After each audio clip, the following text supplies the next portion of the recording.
దేశంలో నివసిస్తున్న పాకిస్తాన్ పౌరులు భారత్ను వదిలి వెళ్లేందుకు కేంద్రం విధించిన గడువు బుధవారంతో పూర్తి కానుంది.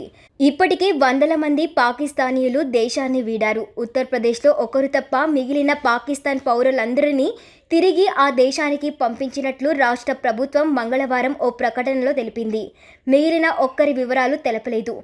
ఈ నేపథ్యంలో యూపీ వ్యక్తిని పెళ్లాడిన ఓ ఇస్లామాబాద్ మహిళ మరియం తాను భారత్ను వీడనని అంటూ ఉంది. ఆమెకు 3 ఏళ్ల క్రితమే బులంద్ షహర్ జిల్లాలోని కర్జాకు చెందిన అమీర్ అనే వ్యక్తితో వివాహమైంది. 2 నెలల క్రితం నుండి తాత్కాలిక వీసాతో ఆమె భారత్లో ఉంటూ ఉన్నారు. నేను ఇస్లామాబాద్ వాసిని, కానీ నాకు ఇక్కడి వ్యక్తితో వివాహం జరిగింది. నా దేశాన్ని వదిలిపెట్టి నేను ఇక్కడికి వచ్చాను.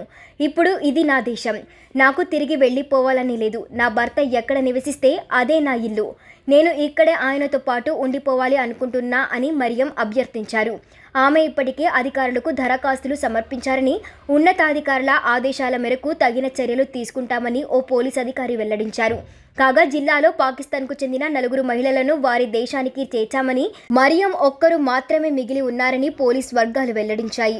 యూపీలో ఇంకా మిగిలి ఉన్న ఒక పాక్ జాతీయురాలు మరియమేనా లేదా మరొకరు కూడా ఉన్నారా అనే విషయంపై స్పష్టత లేదు.